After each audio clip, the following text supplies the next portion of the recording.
My students, welcome you all. आइए, जैसा कि आपने थंबनेल पे देखा होगा कि आप सीखने आए हैं एटम्स के बारे में। पता है, ये वही एटम्स है यार जिनसे मिलकर के ये बड़े से बड़ा ब्रह्मांड भी बना होता है। लेकिन आश्चर्य की बात तो ये है कि ये एटम्स भी बहुत छोटे छोटे सब एटॉमिक पार्टिकल से बना होता है। आओ, आज हम आपको समझाते हैं कि ये सब एटॉमिक पार्टिकल्स कौन कौन से हैं। बड़े बेसिक से समझना आप। देखिए, हमने लिखा एटम्स, सही है। इन एटम्स की हिंदी होती है परमाणु। ये बात आप पहले से जानते हैं, ठीक। देखो, जब वैज्ञानिकों का ये मानना हुआ कि यार एटम्स को तो तोड़ा नहीं जा सकता है, जैसा कि आपने पढ़ा होगा डाल्टन के सिद्धांत में। बट डाल्टन का सिद्धांत पूरी तरीके से सही नहीं हुआ। डाल्टन के सिद्धांत में भी कुछ कमियां आई और उन कमियों को दूर करते हुए ये बात बताई जाती है कि एटम्स को भी फर्दर डिवाइड किया जा सकता। आई थिंक आप इलेक्ट्रॉन, प्रोटॉन और न्यूट्रॉन जैसे सब एटॉमिक पार्टिकल्स का नाम बखूबी जानते होंगे, लेकिन हम उनसे भी कहीं आगे चल करके आज कुछ नई बात आपको बताने वाले हैं। रहस्यमयी बातें हैं, सीखिएगा जरूर। देखिए, तो हमने क्या किया, एटम्स के अंदर दो क्लासिफिकेशंस देखे। कौन कौन से क्लासिफिकेशंस? देखो, एक क्लासिफिकेशन है फंडामेंटल पार्टिकल्स का। अब ये क्या होता है सर? फंडामेंटल पार्टिकल्स, जैसा कि नाम से ही पता चलता है कि ये कुछ ऐसे पार्टिकल्स होंगे जो बहुत ही बेसिक बेसिक प्रॉपर्टीज को लेकर के बैठे होंगे और शायद इनसे छोटा कोई पार्टिकल पॉसिबल भी नहीं होगा। तो आओ सीखते हैं। फंडामेंटल पार्टिकल्स की हिंदी होती है मौलिक कण। भाई साहब, ये मौलिक कण, इनके अंदर जब आप दरवाजा खोल के घुसेंगे, पता ये चलेगा कि यार ये फंडामेंटल पार्टिकल्स भी तो अपने अंदर एक खजाना छिपा के रखे हैं। इस खजाने में सबसे बड़ा नाम आता है लैप्टॉन्स का। लो कर लो बाल, ये लैप्टॉन्स ये क्या होते हैं, इनमें क्या क्या आते हैं? तो देखो, लैप्टॉन्स कुछ ऐसे फंडामेंटल पार्टिकल्स हैं जो खुद के बादशाह हैं, खुद के सम्राट हैं, शहंशाह हैं। वो किस मामले में ये मैंने कहा? देखो, वो छोटे छोटे चीजों से मिलकर के बने नहीं होंगे। माइम इनटू से कि इनको और अधिक छोटे टुकड़ों में बांटना बड़ा कठिन हो जाएगा। और अगर आप ये इनसे उम्मीद लगाएं कि अगर ये जुड़ेंगे तो इनके जुड़ने से कोई नया चीज बन जाएगा, तो ये भी मुमकिन नहीं है। तो आओ सीखते हैं लैप्टॉन्स के अंदर चीजें कौन सी आती हैं। देखो, ऐसा बताया जाता है कि ये लैप्टॉन्स जो है हमारे, ये 6 पार्टिकल्स और 6 एंटी पार्टिकल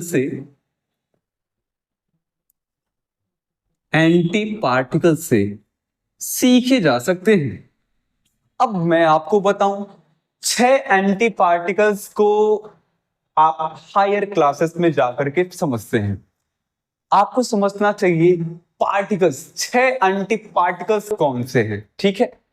मैं कोशिश करूंगा आगे आने वाली वीडियोस के अंदर कि आपको ये समझा पाऊं कि ये 6 एंटी पार्टिकल्स कौन है। But in this video we will focus only on 6 particles, major 6 particles. देखिए, इनमें एक नाम आता है बच्चों, इलेक्ट्रॉन का।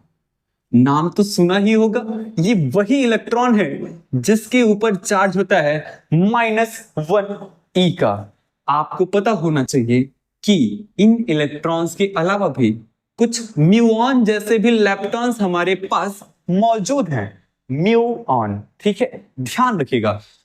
आश्चर्य की बात यह है कि इन म्यूऑन के ऊपर भी -1 e का ही चार्ज होता है। तब अब आपको ये डाउट होगा कि सर क्या दो ही हैं? नो नो नो, टाउ, ये वही टाउ है जिसके ऊपर -1 e का चार्ज होता है। माय डियर व्यूअर्स, मैं को एक बात बताना है कि यहां मैं केवल इनके चार्जेस की ही बात करूंगा। मैं इनके मास की बात, इनकी एनर्जी की बात बिल्कुल नहीं करने वाला हूं। यू नो क्यों? क्योंकि अलग अलग राइटर्स की, अलग अलग वैज्ञानिकों की अपनी राय अलग है। तो मैं कोई भी विवादास्पद चीज आपको यहां पे नहीं सिखा सकता। क्योंकि मुझे पता है आप डायरेक्ट कमेंट बॉक्स में आकर के मेरे ऊपर कमेंट लगाओगे, तो इसलिए मैं पहले ही आपको ये इन्फॉर्म कर दूं कि यहां मैंने केवल कुछ ही डेटा को उठाया है, ठीक है। बट मेरा मकसद बस इतना ही है कि आप ये सीख पाएं कि एटम्स के भीतर फंडामेंटल पार्टिकल्स और इनके अलावा भी कुछ छोटे छोटे पार्टिकल्स होते हैं। तो आइए सीखते हैं और आगे। तो आपने देखा भाई लेप्टॉन्स के अंदर 6 पार्टिकल्स और 6 एंटी पार्टिकल्स हैं। बेशक ये बात सही है, इलेक्ट्रॉन, म्यूऑन और टाउ जैसे भी बहुत छोटे छोटे पार्टिकल्स यहाँ पे पाए जाते हैं जिनके ऊपर -C वो -C का चार्ज होता है। क्या केवल यही है? नो, इनके अलावा भी आपके पास इलेक्ट्रॉन, न्यूट्रिनो, ये वही है भाई जिसका नाम सुन करके आपको फीलिंग आ रहा होगा, न्यूट्रॉन वाला। और न्यूट्रॉन का मतलब बोले तो न्यूट्रल का मतलब क्या हुआ यार? जिसके ऊपर नेट चार्ज 0 आए। तो बिल्कुल आप ये समझ सकते हो नाम को सीख करके कि इलेक्ट्रॉन न्यूट्रिनो के ऊपर चार्ज होता है 0, ठीक है। बिल्कुल ऐसा ही म्यूऑन के साथ भी होता है। जैसे आपने सीखा म्यूऑन -1 ही होता है, ऐसा ही एक और लैप्टॉन हमारे पास में पाया जाता है जिसको हम बोलते हैं म्यूऑन न्यूट्रिनो। भाई साहब, इस म्यूऑन न्यूट्रिनो के ऊपर भी चार्ज होता है 0। अब बिल्कुल ऐसे आप गेस कर सकते हो कि टाउ भी अपना एक न्यूट्रिनो लेकर के घूम रहा होगा जिसको आप नाम दे सकते हैं टाउ न्यूट्रिनो। टाउ न्यूट्रिनो की बात करें यार तो इसके ऊपर चार्ज होता है 0। तो बेशक मैं एक बात और आपको बता दूं, ये लैप्टॉन्स आपस में मिलकर के किसी और का फॉर्मेशन नहीं कर सकते और ना ही आप इनको और छोटे छोटे टुकड़ों में डिवाइड कर सकते हैं। सही बात है। आओ, अब उम्मीद करता हूं कि आप क्वार्क को समझने के लिए तैयार हो चुके होंगे। देखिए, जैसा लैप्टॉन्स के बारे में आपने सीखा, अब ऐसा ही एक और फंडामेंटल पार्टिकल आता है आपके पास जिसको आप नाम देते हैं क्वार्क्स। जी हाँ, ये क्वार्क्स, जो खूबियां इनके पास में देखी आपने, कुछ ऐसे ही खूबियां इनके भी पास में होंगी। मतलब क्या है कहने का कि 6 पार्टिकल्स आपने ऊपर देखे तो 6 पार्टिकल्स यहां फिर से आपको नजर आएंगे और 6 एंटी पार्टिकल्स भी थे इनके पास। तो वंस अगेन 6 एंटी पार्टिकल्स के मैं आपको दर्शन कराऊंगा, बट अभी नहीं, आगे आने वाली वीडियोस के अंदर। तो थोड़ा वेट तो आपको करना ही पड़ेगा। बाय द वे, क्वार्क्स की बात करें तो अगर आप क्लास 12 के स्टूडेंट हो तो आपने अपनी एनसीईआरटी में ये एग्जाम्पल में फिजिक्स में देखा होगा कि वहां क्वार्क से रिलेटेड एक क्वेश्चन बताता है और उस क्वेश्चन के अंदर बहुत ही अच्छे तरीके से वहां एक्सप्लेन किया गया कि देखिए, ये क्वार्क्स जो होते हैं इनका 6 पार्टिकल्स बहुत ही ज्यादा फेमस है, लेकिन उनमें से भी 2 की स्टेबिलिटी काफी हाई है और 4 की स्टेबिलिटी बहुत कम होती है। तो आओ हम सभी के नाम आपको बताते हैं। ये 6 पार्टिकल्स कौन है, गौर से समझते जाना, एग्जाम में यहां से क्वेश्चन में भी पॉसिबल आ जाए, ठीक है। तो देखो, सीखो, समझो। पहला हमारा क्वार्क होता है अप क्वार्क, दूसरा क्वार्क है डाउन क्वार्क। हाँ, आप एक तरीके से एंटोनिम्स के जरिए भी इनको याद रख सकते हैं, अप क्वार्क्स, डाउन क्वार्क्स। बिल्कुल ऐसा ही हमारे पास नाम आता है top quark and bottom quark. क्या केवल यही 4? नो, इनके अलावा भी हमारे पास में हैं, जैसे चार्म क्वार्क, स्ट्रैंड्स क्वार्क। समझ में आ रही है बात? तो क्वार्क्स के अंदर 6 पार्टिकल्स, 6 के नाम आपके सामने, up quark, down quark, top quark, bottom quark, charm quark, strange quark. सही है, सीखो। अब ये जो अप क्वार्क होता है भाई, इसके ऊपर चार्ज है +2/3 E का। डाउन क्वार्क के ऊपर चार्ज है -1/3 E का। टॉप क्वार्क के ऊपर चार्ज है +2/3 E का और बॉटम के ऊपर है -1/3 E का। चार्म के ऊपर है +2/3 E का और स्ट्रेंज के ऊपर है -1/3 E का। इतनी बात क्लियर है आपको? अब आपको मैं एक और इंटरेस्टिंग बात बताऊं। आपने सीखा लैप्टॉन्स के बारे में कि ये लैप्टॉन्स आपस में मिलकर के किसी और नई चीज का फॉर्मेशन तो नहीं कर सकते, लेकिन यार ये क्वार्क्स इतने काबिल हैं कि अगर ये आपस में मिल जाए ना तो इनके मिलने के बाद कुछ नई चीजें जरूर बन सकती हैं। अब ये डिपेंड करता है कि उन नई चीजों का फॉर्मेशन किन क्वार्क्स से हुआ है। देखो, एक अप के साथ में डाउन भी आ सकता है, अप के साथ में बॉटम भी आ सकता है, स्ट्रेंज भी आ सकता है, चार्म आ सकता है, टॉप आ सकता है। इतना ही नहीं, इन 5 के अलावा भी इन 6 एंटी पार्टिकल्स का भी नंबर बारी बारी से आ सकता है। मतलब कि एक अकेला अप कम से कम 11 कॉम्बिनेशन बना सकता है। कब? अगर वो केवल 2-2 का पेयर लेकर के चले। मुश्किल है थोड़ा समझना, गौर से समझो भाई। मैंने बस इतनी सी बात बताई आपको कि ये क्वार्क्स आपस में जुड़ सकते हैं और अगर ये जुड़ जाएं तो कुछ नया बन सकता है। अब मैं आपको ये सिखा दूं कि ये क्वार्क अगर आपस में जुड़ते हैं तो क्या बनेगा। तो मैंने आपको बताया था कि अगर एटम्स जूम किए जाएं तो फंडामेंटल पार्टिकल्स मिलेंगे, और इनके अलावा एक और है, और वो नाम है हमारे पास कंपोजिट पार्टिकल्स का। आओ सीखो। तो जी दोस्तों, ये वही कंपोजिट पार्टिकल्स हैं जो क्वार्क्स के मिलने के बाद बनते हैं। समझ में आ रही है बात? ये वही हमारे पास में पार्टिकल्स हैं जो क्वार्क्स के मिलने से बनते हैं, अर्थात कंपोजिट पार्टिकल्स। तो कंपोजिट पार्टिकल्स का मतलब आप सीख सकते हैं कि ये ऐसे कण होंगे जो अन्य छोटे छोटे सूक्ष्म अति सूक्ष्म कणों से मिलकर के बनते हैं, यानी संयुग्मित कण आप इनकी हिंदी देते हैं, संयुग्मित कण। वाह, तो आपने ये सीखा। अच्छा, एक और इंटरेस्टिंग बात, ये कंपोजिट पार्टिकल्स एक और नाम पाते हैं। नाम जानते हैं आप उनका? हाइड्रॉन्स है वो नाम, हाइड्रॉन्स। लो भैया, हम इतना करते करते जब यहां तक आ गए तो आओ इनके भी घर का दरवाजा खोल के देखते हैं। लो, खुल जा सिमसिम, खुल गया सिमसिम। अब देखिए भाई, जब कंपोजिट पार्टिकल्स की बात आई तो आपको बताए इनके अंदर 2 कैटेगरीज आती हैं। पहला कैटेगरी सीखो आप। पहली कैटेगरी है मेसॉन्स की और दूसरी कैटेगरी है बेरियॉन्स की। ये बिरयानी नहीं है भाई, ये बेरियॉन्स हैं। मैं अभी आपको इसका शाब्दिक अर्थ भी सिखाऊंगा। अब बात ये उठता है कि सर कंपोजिट पार्टिकल्स तो क्वार्क्स के मिलने से बनेंगे, बेशक ये बात सही है, लेकिन कब मेसॉन्स का फॉर्मेशन होता है, कब बेरियॉन्स का फॉर्मेशन होता है?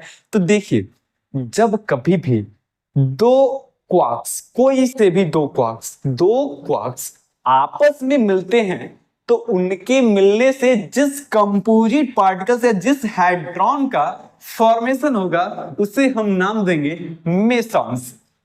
अर्थात आप ये लिख सकते हैं कि मेसॉन्स तब बनेंगे जब 2 क्वार्क्स आपस में जुड़ेंगे। इतनी बात क्लियर है? सर कोई एग्जाम्पल तो दे दीजिए। बेशक मैंने आपको दिए 2 एग्जाम्पल्स, अर्थात एक एग्जाम्पल आता है आपके पास पाइऑन का और एक एग्जाम्पल आता है आपके पास केऑन का। लीजिए, अब ये होमवर्क मैंने आपको दिया कि आप हमें पता करके ये बताएं कि ये पाइऑन और ये केऑन कब बन सकता है। मतलब मैंने आपको इतना इंडिकेट कर दिया कि ये तभी बने होंगे जब 2 क्वार्क्स आपस में मिलेंगे। मैं उम्मीद करता हूं कि आप कमेंट बॉक्स में इसका आंसर जरूर लिख करके देंगे। ठीक है, आपको पता ये करना है पाइऑन का फॉर्मेशन किन 2 क्वार्क्स के आपस में मिलने से बनता है और केऑन का फॉर्मेशन किन 2 क्वार्क्स के मिलने से होता है। ठीक है, तो इतना काम आपको करना है, याद रहे, करके हमें कमेंट बॉक्स में आंसर देंगे। ओके, अब बेरियॉन्स की बात करते हैं। तो देखो भैया, ये बेरियॉन्स जो है ना, एक हमारे पास में लैटिन वर्ड है बैरी। इस बैरी को हम हिंदी में बार बार बुलाते हैं भारी भारी भारी। सुना है आपने, भारी का मतलब क्या, हैवी होता है ना। तो बेशक इस बेरी का मतलब भी होता है इंग्लिश लैंग्वेज में हैवी। अरे ये हैवी, यार एटम के अंदर ये हैवी जैसी चीज क्या कर रही है।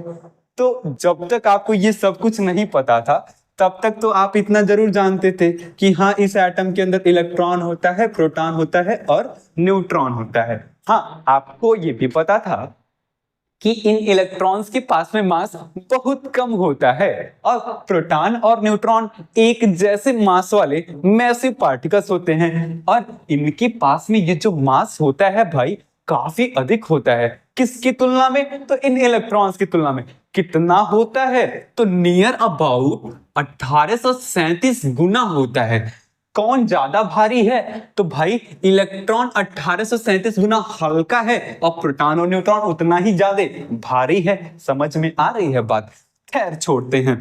तो जब हमने कहा कि कंपोजिट पार्टिकल्स का एक पोर्शन होता है बेरियॉन्स का, तो बेरियॉन्स के लिए हमारे माइंड में ये क्वेश्चन उठा कि सर कब कितने क्वार्क आपस में मिलकर के बेरियॉन्स का फॉर्मेशन करेंगे। तो ऐसा बताया जाता है कि एटलीस्ट 3 क्वार्क्स, कितने, 3 क्वार्क्स, अगर 3 क्वार्क्स आपस में मिल जाएं तो बनेगा हमारा बेरियॉन्स। समझ में आ रही है बात। जब 2 क्वार्क्स आपस में मिले तो क्या बना, मेसॉन बना। मैंने एग्जांपल में केवल पाइऑन और केऑन का ही दिया है नाम, ऐसे खूब ढेर सारे अनेकानेक बन सकते हैं पार्टिकल्स। समझ में आ रही बात। ओके, तो बेरियॉन्स आप यहां पे नोट कर सकते हैं कि जब 3 क्वार्क्स, कितने, बोलो बोलो बोलो, जब 3 क्वार्क्स आपस में जुड़ जाएं तो जिन कंपोजिट पार्टिकल्स का फॉर्मेशन होगा उनका नाम होता है बेरियॉन्स। सर कुछ एग्जांपल तो दीजिए। लीजिए आपके लिए पेश है गर्मा गर्म प्रोटॉन और न्यूट्रॉन। लो, जिसका हमें था इंतजार वो चीज आपके सामने आ गया, प्रोटॉन और न्यूट्रॉन। एक आपको आश्चर्य की बात हम बताते हैं कि ये जो प्रोटॉन और न्यूट्रॉन होते हैं ना, ये अपने स्वतंत्र कण नहीं है, ये और भी छोटे छोटे क्वार्क से मिलकर के बने होते हैं। ऐसा हम इमेजिनेशन कर सकते हैं और इस बात को प्रूफ करने के लिए भी हमारे पास में एक सॉलिड तरीका है। मैं प्रूफ करके भी आपको दिखाऊंगा, थोड़ा सब्र कीजिए, आइए सीखते हैं। तो प्रोटॉन की जब बात आती है, एक छोटा सा इमोजी आपको याद रखना होगा। इमोजी क्या है हमारा, आप यहां पर याद रखना ऐसे, यू यू डी। अरे भाई ये यू यू डी का मतलब क्या हो गया भाई साहब, देखिए हमने कहा ना आपको कि जब 3 क्वार्क्स आपस में जोड़ेंगे तो बेरियॉन्स बनेगा और उसी बेरियॉन में से एक नाम हमने दिया प्रोटॉन्स का। तो 3 क्वार्क्स को हमने इकट्ठा किया। कौन कौन से हैं वो 3 क्वार्क्स, 2 अप हमने उठा लिए। अप को दिखाने का शॉर्टकट होता है यू, तो एक अप के लिए यू, एक और भी अप के लिए फिर से यू, और अगला जो हमारे पास एक डाउन आया उस डाउन के लिए फिर से हमने लगा दिया डी। इतनी बात क्लियर है। तो ऐसा हमने सपोज किया है कि जब 2 अप और एक डाउन मिल जाएगा तो बनने वाला जो पार्टिकल होगा उस कंपोजिट पार्टिकल को हम नाम देंगे प्रोटॉन। इस बात से आप एग्री नहीं होंगे, मैं आपको प्रूफ करके दिखाता हूं, जरा सोचो आप। एक अप के ऊपर चार्ज कितना होता है, तो सर सिंपल सी बात है, +2/3e का चार्ज होता है बेशक। अच्छा, अगला जो हमारे पास में अप होगा उसके पास में भी तो यही चार्ज है। हाँ सर बिल्कुल, तो लो उसके भी चार्ज को हम यहीं पे जोड़ देते हैं, +2/3e का चार्ज। सही है, इतनी बात तो आपको क्लियर है ना। अच्छा, अगर डाउन की बात करें यार, तो यार ये डाउन भी तो अपने पास में चार्ज रखता है। हमने आपको सिखाया डाउन के ऊपर चार्ज कितना होता है, -1/3e का। अच्छा, तो लो इनको भी जोड़ते हैं, -1/3e का चार्ज है। समझ में आ रही है बात इतनी। अच्छा, अब आपको इतना जोड़ने तो आता होगा, उम्मीद करता हूं आप जोड़ करके देख सकते हैं, फिर भी मैं आपको सिखाता हूं। देखो सबके डिनोमिनेटर सेम है, सबका हर समान हो गया, तो लो हमने सबकी जगह पर लिख दिया 3। ठीक है, अब देखो e का मल्टीप्लाई 2 में कर दिया तो क्या हो जाएगा, 2e हो जाएगा। एग्री करते हो आप। अच्छा, प्लस है तो प्लस लगाएंगे और फिर से 2e है तो 2e फिर से लिख दिए हम। अच्छा, माइनस और प्लस आपस में मल्टीप्लाई करेगा, क्या बनाएगा बच्चों, माइनस बनाएगा। अरे यार या रियली बिल्कुल सही बात। अच्छा, 1 का मल्टीप्लाई ई में करेंगे तो क्या आएगा? हाँ, ई आएगा। सही है। अब बताओ भला 2e और 2e मिलके कितना ही? सर 4e, और उस 4e में से एक ई चला भी गया तो कितने बचे? सर 3e बचा। अच्छा, प्लस में बचा है ना? हाँ बिल्कुल प्लस में बचा है, तो प्लस 3e अपॉन 3 लिख सकते हैं। हाँ बेशक लिख सकते हैं। अब आपको इसका मर्डर करने भी आता है, 3 से 3 कैंसिल हो गया। कितना चार्ज बचा है यार? सर प्लस ई का बचा है। लो, यही तो होती है बात। आपको यही तो पता था कि इलेक्ट्रॉन के ऊपर चार्ज होता है माइनस ई का और प्रोटॉन के ऊपर चार्ज होता है प्लस ई का। मैंने कर दिया प्रूफ। इसी के वजह से ये अनुमान लगाया जाता है कि एक प्रोटॉन का फॉर्मेशन इन 3 क्वार्क्स के मिलने से होता है। 2 अप आएंगे और एक डाउन आएगा। मानते हो इतनी बात? अब ऐसे ही हमने ये सीखा कि न्यूट्रॉन का भी जो फॉर्मेशन है ना, ऐसे ही 3 क्वार्क्स के मिलने से होता है। कौन कौन से वो क्वार्क्स? जल्दी से फटाफट सीखते हैं। देखिए, इसके लिए भी मैं आपको एक शॉर्ट कर देता हूं। इमोजी बनाने आना चाहिए। DDU कर लोगे? DDU। मुझे मालूम है कि बहुत अच्छा इमोजी नहीं बन रहा होगा, फिर भी ट्रिक के तौर पे आप इसको याद रखें। DDU। अब इसका क्या मतलब हुआ? मतलब साफ है, 2 डाउन आ रहे और एक अप आ रहा है। सही है। अब चेक करते हैं कि क्या न्यूट्रॉन हमारा न्यूट्रल होगा या नहीं होगा। चेक करते हैं। बताओ भैया, डी के ऊपर चार्ज कितना होता है? तो सर सिंपल सी बात है, -1/3e का चार्ज होता है। लो, हमने लिख लिया -1/3e। ठीक। अच्छा, अगला जो डी आ रहा है, इसके ऊपर भी तो इतना ही चार्ज होगा, -1/3e। हाँ बेशक होगा। अच्छा, तो अगला ये जो U है, इस पर कितना चार्ज होने को है? सर अभी अभी तो बताया आपने, +2/3e का चार्ज होता है। तो क्या मैं अब सबको जोड़ दूं? हाँ, ये काम तो आप भी कर सकते हैं, फिर भी मैं कर देता हूं। 3 अपॉन में तो 3 लिख लिया आपने, -1 का मल्टीप्लाई ई में करेंगे तो -e हो जाएगा। अच्छा, -1 का मल्टीप्लाई फिर से ई में करेंगे तो -e, अब -e और प्लस मिलकर के फिर से -e, तो लिख लिया हमने -e। अच्छा, 2 का मल्टीप्लाई ई में किया तो क्या आएगा? +2e आएगा। सही है। अच्छा सोचो, ये -e मिलके कितना हो गया? सर -2e हो गया। अच्छा, -2e और +2e मिलके कितना हो गया? तो सर फिनिश 0। और जब 0/3 आएगा तो चार्ज टोटल कितना आ जाएगा? Net charge 0। और बस आपको जो चाहिए था मिल गया। आप यही तो सुनना चाहते थे कि न्यूट्रॉन हमारा न्यूट्रल होता है। न्यूट्रल मतलब नेट चार्ज 0 होता है। तो इस तरीके से हमने इस वीडियो में ये देखा फाइनली कि इस एटम्स को भी हम 2 टाइप के पार्टिकल्स में डिवाइड कर सकते हैं, fundamental particles, composite particles. Fundamental particles की दुनिया में लेप्टॉन्स और क्वार्क्स का महारत हासिल है। लेप्टॉन्स में भी 6 पार्टिकल्स और 6 एंटी पार्टिकल्स होते हैं। 6 particles, electron muon tau, electron neutrino, muon neutrino, tau neutrino. सही बात है। और देखो, क्वार्क में up down top bottom 4 strength, इनके चार्जेस को मैंने आपको दिखा दिया। ये भी बात बताया आपको, क्या इलेक्ट्रॉन्स जो होंगे ये स्वतंत्र हैं बिल्कुल, मतलब कि ये छोटे छोटे पार्टिकल्स से मिलकर के नहीं बनेंगे, और अगर ये मिल जाए तो कोई तीसरा भी नहीं बनेगा। लेकिन क्वार्क के साथ भी ये चीज नहीं है। ये बेशक और पार्टिकल से मिलकर नहीं बना होगा, लेकिन जब ये आपस में मिल जाएगा तो इनके मिलने से कुछ नया जरूर बन जाएगा। ऐसे ही बनने वाली चीज का हमने नाम दिया था हेड्रॉन, और इस हेड्रॉन को तोड़ दिया 2 हिस्सों में, मेसॉन्स और बेरियॉन्स। मेसॉन का फॉर्मेशन कब? जब 2 क्वार्क्स आपस में मिलेंगे। बेरियॉन्स का फॉर्मेशन कब? जब 3 क्वार्क्स आपस में मिलेंगे। 2 क्वार्क्स के मिलने की वजह से 1-2 एग्जांपल हमने सामने दिया, पाइऑन और केऑन, जिसका आंसर आप मुझे बताने वाले हैं। और बेरियॉन्स में भी बहुत ढेर सारे हो सकते हैं, लेकिन मैंने बस 2 का ही नाम लिया है क्योंकि आप इनसे पूर्व परिचित हैं, प्रोटॉन और न्यूट्रॉन। प्रोटॉन का फॉर्मेशन अंदाजा लगाया जा सकता है, UUD यानी 2 अप और 1 डाउन, और न्यूट्रॉन DDU यानी 2 डाउन और 1 अप। भाई साहब, बस thank you for watching this video till the end. उम्मीद करता हूं आपको खूब ढेर सारी नई बातें पता चली होंगी। अगर वीडियो पसंद आए तो आगे आपको पता है क्या करना है। Thank you very much.